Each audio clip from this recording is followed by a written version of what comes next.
大家好，欢迎来到宇宙数码编辑部，我是芊芊。今天带来的这款赛睿 QCK Heavy， 想必关注电竞或者外设圈的玩家对它都不会陌生。作为一张诞生于7年前的远古鼠标垫，打破了外设圈买新不买旧的传统，依然活跃于大大小小的电竞赛事，特别是在 CS2 的职业赛场上，受到众多 Pro 哥的青睐。就比如25年 Top 2的 Donk 小洞大人，自线下赛出道，用的一直都是 QCK Heavy， 但一块 L 码的 QCK 官网售价高达179元，对于鼠标垫这种消耗品来说，并不是每个玩家都能轻松负担的。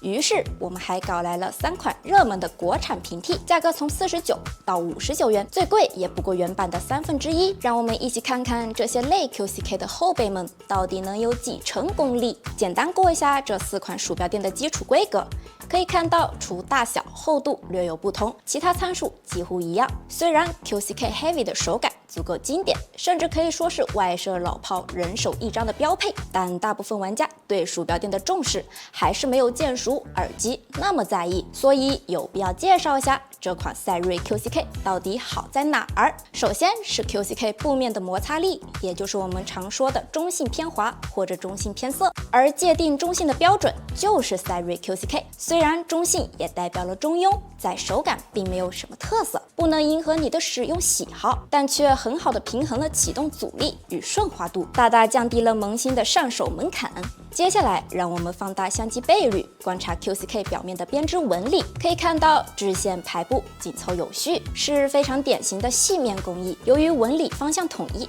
在 XY 轴上滑度有一定差异，但同轴滑动鼠标时阻力均匀，不会出现刮蹭感，并且有较长的寿命。除了表面工艺， QCK Heavy 还配备一块6毫米厚的底胶，并且硬度极高，远超 Mid。这种超厚底胶的设计在鼠标垫中并不多见，优点是可以过滤桌面细微凸起带来的影响，提供更平整、更一致的滑动手感。加大的重量也能让鼠标垫更稳固地贴合在桌面，不会在甩狙时把鼠标垫一起甩飞。而且由于底胶橡胶材料偏硬，提升厚度可以弥补一些形变的空间。在压枪时，手部发力带动底胶下陷，能够为鼠标提供额外的阻力，提升操控感。但是 QCK 也有几个令人反感的设计，首当其冲的就是这个卷筒包装。很难想象在国内物流这么发达的前提下，有一张接近200块的鼠标垫敢卷起来给玩家发货。加上 Heavy 这个厚底胶设计，到手极难铺平。我手里这张已经用重物压了整整2天，放在桌面依旧会鼓包。那第二点就是底胶的气味非常刺鼻，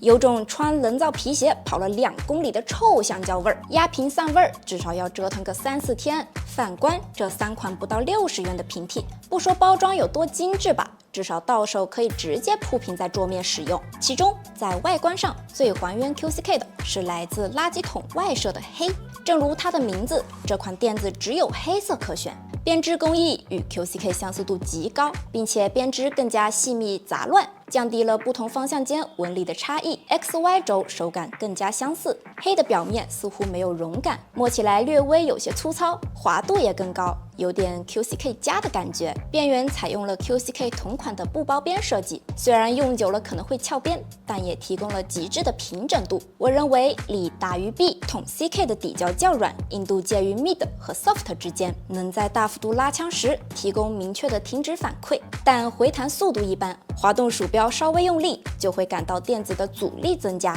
牺牲了滑动手感的一致性。在使用小圆点脚贴时，还会出现刮底盘的问题，泛用性上是不如 QCK 的。总的来说，垃圾桶黑做到了70%的还原度，是一张更滑更软的类 QCK。除了在制动感上略弱，手感非常有 QCK 的风格，适合 Apex 这类需要大幅度跟枪的游戏。第二张是凯雷的突围，表面纹路与 QCK 的缩形几乎是一个模子刻出来的，但编织较为松散，实际手感也存在一定差异。相比于 QCK， 突围表面绒感更弱，滑度相近，摸起来也更加亲肤，但是 XY 轴起滑差异更加明显，在斜拉鼠标时纵向有一定的拉扯感。除此之外，突围与 QCK 的手感就极为相似了，同样的均匀稳定，特别是在微操小范围移动上，准心几乎不会有抖动。操控感令人安心。而底胶方面与 QCK 就有较大差异了。突围采用5毫米厚的8字纹橡胶底，下沉式包边，在走线上没那么平直，但至少四周包边低于中心，使用时边缘不会磨手。橡胶硬度则在密的左右。对于一张厚垫而言，软硬适中。除了前面提到的，突围还有一个最大的卖点。防水，可以看到，在液体泼溅到突围表面时，并没有渗入鼠标垫，而是像荷叶一样成股聚集。面对即将迎来的夏天，这个特性能更好的服务汗手玩家。总的来说，突围做到了80%的还原度，在中低价位给到了足够稳定的手感和 QCK 相似的均衡，还额外做了防水的工艺。是一块非常万金油的平替选项。最后是售价最低的白泽北极星，作为一个2垫起家的厂商，在配色上就更加大胆，有亮黄色可选。其他家的类 QCK 在布面编织上多少有自己的理解，但是北极星就几乎是照着复刻 QCK 做的，密度和排序都与 QCK 极为相似，表面顺滑细腻，摸起来没有明显的纹理感，滑度略高，介于垃圾桶黑和 QCK 之间。但我手里这块表面似乎没有防静电处理，在使用时有一点吸附脚贴的感觉，滑动略微发涩，一致性下降明显。内陆气候干燥的玩家受静电的影响还会更大。那除此之外，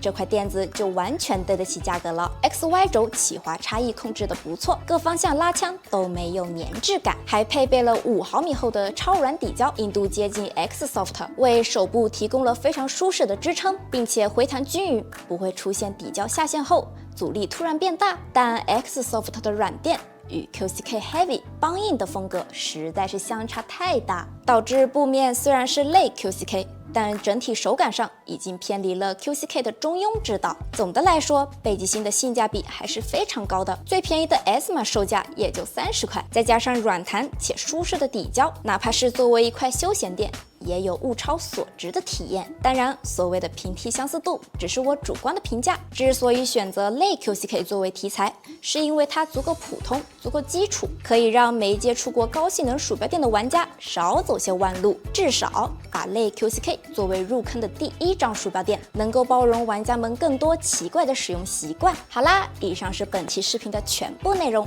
如果觉得这期平替测试对你的选购有帮助，别忘了一键3连支持一下我们，这是我们做好内容的最大动力。最后也想问问屏幕前的你，现在用的主力鼠标垫是哪一张？欢迎在评论区或者弹幕里分享你的神垫，或者聊聊你用过的哪些踩坑的垫子。这里是宇宙数码编辑部，我是芊芊，我们下期再见，拜拜。